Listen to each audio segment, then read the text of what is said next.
Est-ce que pour vous c'est important de parler aux jeunes de la situation en Irak?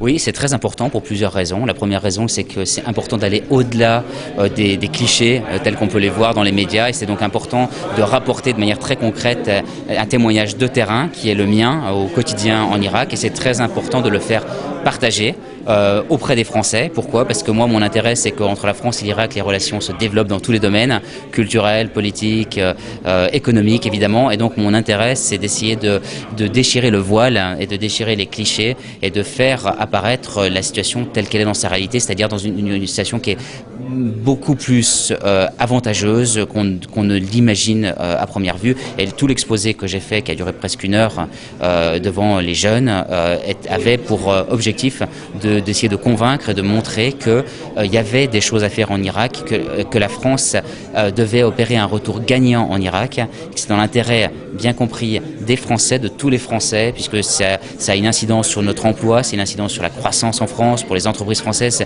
L'Irak représente un débouché colossal, c'est un pays à reconstruire. Donc je veux faire passer ce message-là, et c'est très important de le faire passer aux jeunes, parce que les jeunes, c'est l'avenir. Ce sont des étudiants brillants qui, dans quelques années, seront à des postes de décision. Et donc c'est très important de semer les graines rapidement et de convaincre ces jeunes que l'Irak n'est pas ce pays à feu et à sang qu'on imagine, que bien sûr il y a des problèmes en Irak, que comme dans tout pays, que bien sûr il y a aussi du danger en Irak, mais que quand on adopte, comme le fait l'ambassade de France, un certain nombre de précautions et un certain nombre d'outils, on peut dépasser ces obstacles pour opérer un retour gagnant en Irak.